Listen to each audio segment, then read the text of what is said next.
Okay, so this is my project on the breakthrough technologies in 2017. My name is Ryan Taylor. First off is the self-driving trucking companies. So they're working on this. Uber just bought Auto, which was a startup. They bought it for a few $100 million. So they're in development. Embark, Mercedes, and Daimler's.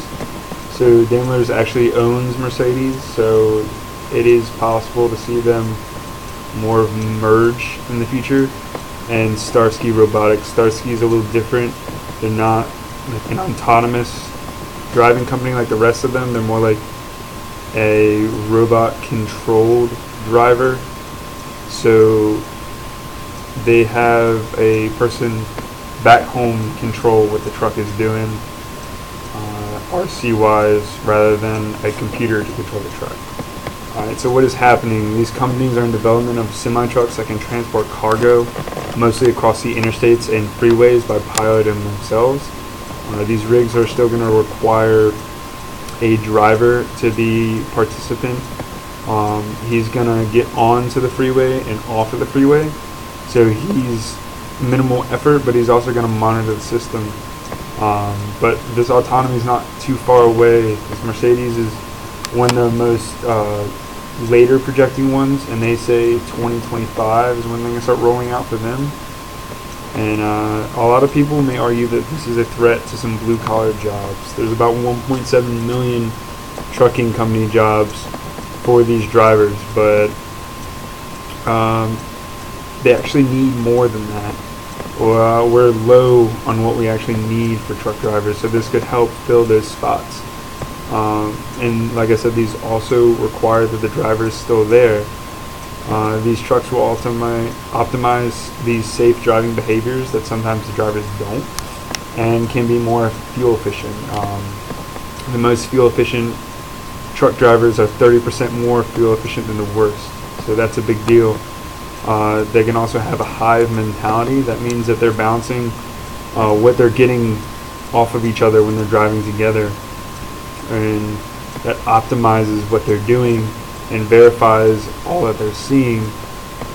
And when they are so close together, they can drive closer than like a human could drive closer to each other. So this will also cut down some more of that drag, further improving the fuel efficiency of the trucks themselves.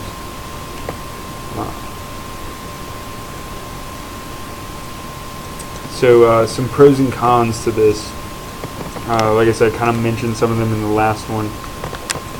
There is a shortage of truck drivers, so the first pro is going to solve some of that shortage. This is going to eliminate some of the human errors, like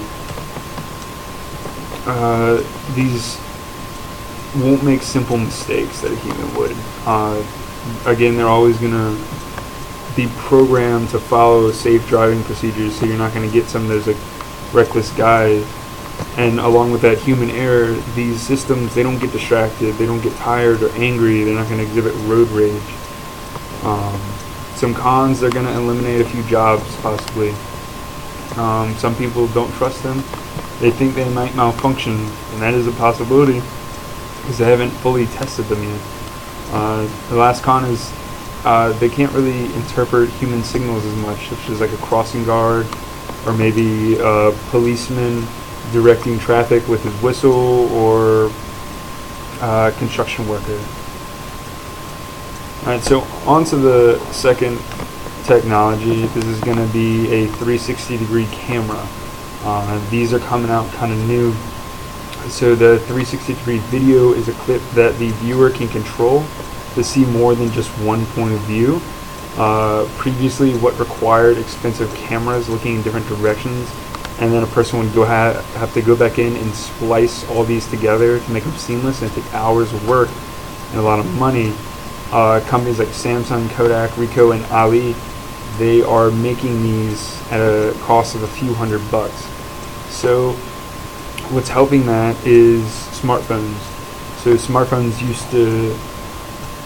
they're taking these nicer cameras in like such a small version for each new smartphone, but the parts to make these small cameras, since they're being mass produced, are becoming less and less expensive, and companies like this can then use those to make smaller, more efficient cameras to do things that they previously couldn't.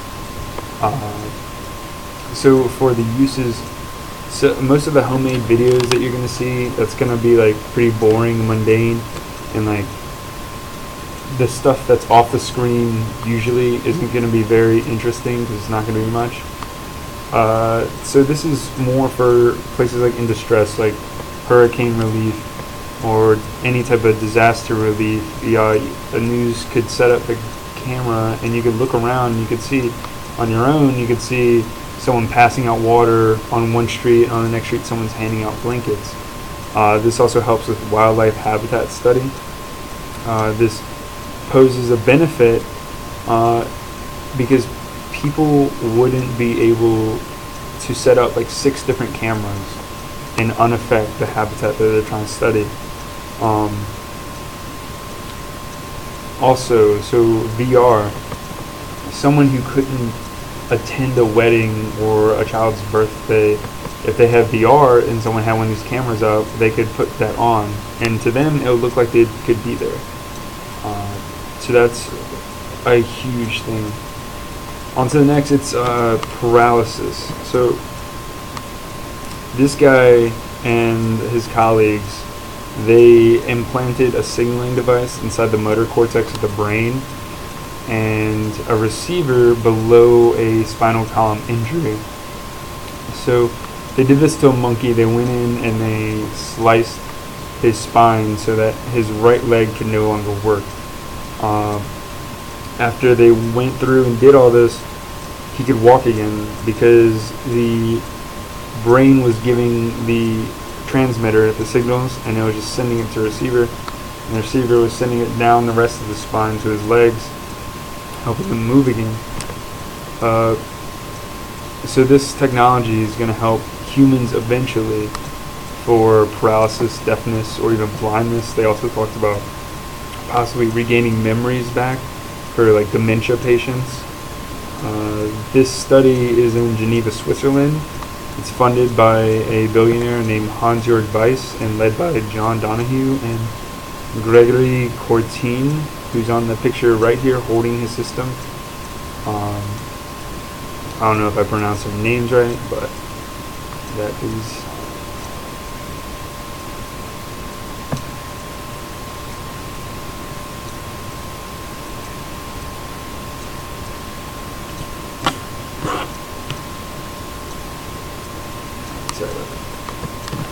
So the why on this is going to be pretty easy. This research benefits the quality of life for patients affected with these permanent and or thought to be permanent, maybe not so soon, they won't be permanent, disabling conditions. So like just some numbers, 250,000 cases of deafness have been treated by this so far. Also like 5.6 million people in America alone are paralyzed. And those are huge numbers to be affecting someone's life so permanently. So this research is going to help a lot of people. But a botnet. So a botnet is a collection of computers or systems that are linked together by malicious software that the attacker or the bot host has given them, and now he's going to use those computers to do what he wants. They can attack people, they can attack websites, they can all work together to destroy something of the victim. They have other things like click fraud to benefit the attacker and make him more money. So the click fraud is when he has all these computers going to his website and clicking an advertisement over and over and over again. That way it looks like thousands of people are visiting this guy's site and clicking on the advertisement, and that way he can get a bunch of money, when in reality no one's actually doing that. He's going to get this software on easy to attack devices or something that's unprotected, such as someone's computer, webcam, phones, or tablets. without your knowledge. He's going to command them to do stuff all at once. He can even do things. Something that's common is a denial of service attack, which is going to use all the computers to flood the traffic of a provider, and they're going to disrupt the host network. They can knock down, if it's big enough, they can knock down pretty big networks with this. They got someone big like Twitter offline for a while. They can do stuff like this indefinitely, so then they can like take money from them so they can allow them to get it back up. So in the conclusion, it's autonomous trucking, maybe the new means of America's transportation needs. 360-degree cameras are gaining popularity and becoming more accessible to everyone and cheaper. Scientists may be on the verge of solving devastating life-altering disabilities. And like I was just talking about botnets, maybe using your devices for illegal purposes. Here are the works cited, and I will show the videos to go along with it now. The first one is for these self-driving trucks. No, this isn't a runaway truck, and no, it's not an outtake from the action movie Speed. This is a conventional 18-wheeler that drives itself, thanks to a $30,000 retrofit. San Francisco startup Otto, which Uber bought this summer, made history with this truck. It completed the world's first truck autonomous delivery, carrying 50,000 cans of Budweiser from a brewery in Fort Collins, Colorado, to Colorado Springs, 120 miles away. The human drove the truck onto the highway, flipped on self-driving mode, and spent the next 2 hours of interstate chilling in the back seat. Autonomous cars may get all the buzz, but teaching trucks to drive themselves could deliver major economic and safety benefits. With 3 million drivers in the US, trucks carry 70% of American freight. But there still aren't nearly enough human drivers to do the job. Most new drivers quit within a year, and because you people can't stop buying stuff online, demand is only going to go up, and that shortage will just get worse. And roughly 400,000 trucks crash every year, killing about 4,000 people, and costing the economy billions of dollars. Human error is nearly always to blame. Otto says the solution is a robot that doesn't get tired, angry, drunk, or distracted. So we're able to perceive everything, we're able to act faster, and as a result we're able to make that truck driver monitoring the system and the act of driving much safer. To take a conventional truck and turn it into a self-driving big rig, Otto's got to add 4 key ingredients. One is up top, that's a forward-facing camera. This is one of 3 LiDAR detection systems that see the world with lasers, much the way radar works. Speaking of radar, you've got one of those too. This guy right here looks hundreds of yards out ahead. The 4th key ingredient to making this truck drive itself is giving it really good understanding of the world, and that means detailed maps. And once it's got that, it can combine it with the information from the camera, the LiDARs, and the radar that give it a real-time perception of the world. All of that together makes it capable of understanding what's going on around it and how to act accordingly. Later that morning, I climbed into the truck for a ride down Interstate 25 to see how it works. You guys ready? And it performed flawlessly. Otto's not the only player here. Daimler and Volvo are testing their own autonomous semis. And the folks who need trucks to move their stuff are already interested. And if you look at transportation, we think that self-driving technologies can improve safety, reduce emissions, and improve operational efficiencies of our ship.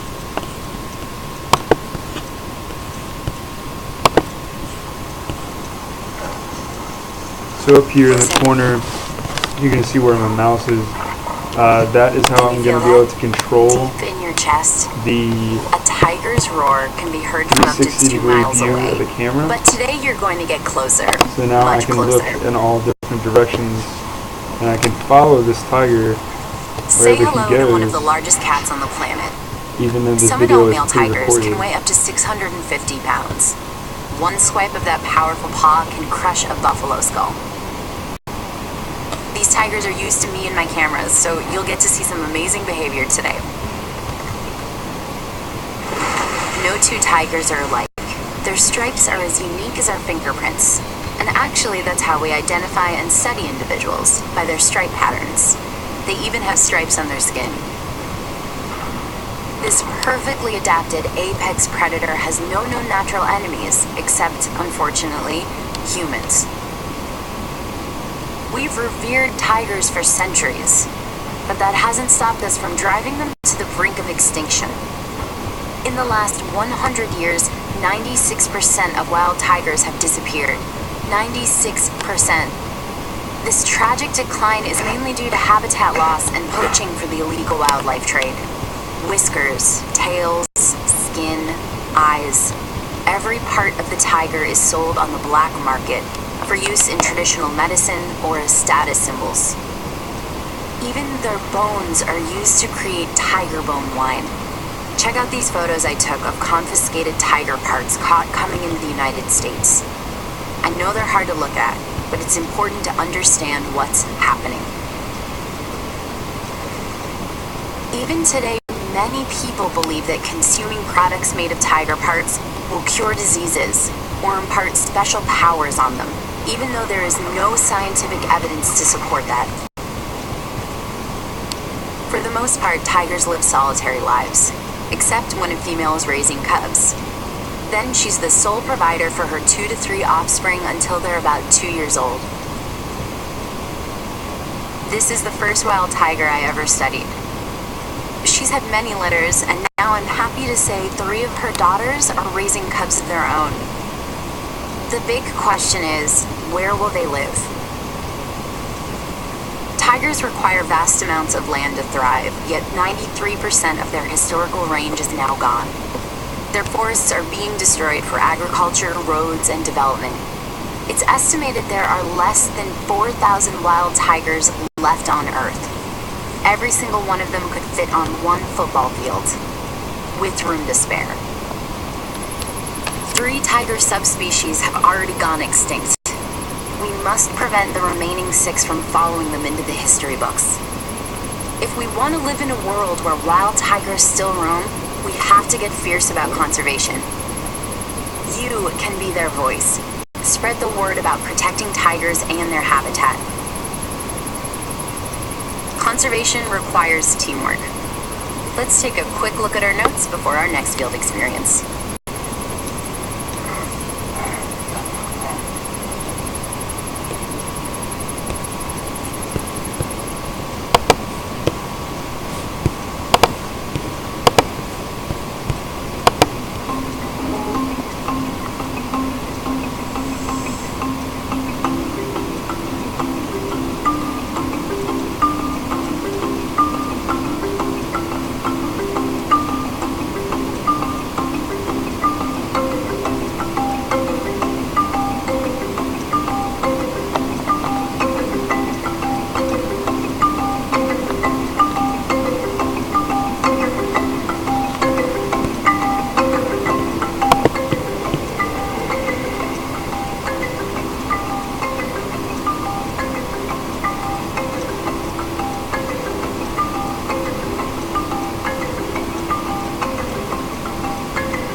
Have you ever seen posts on social networks, or emails under your name that you didn't send?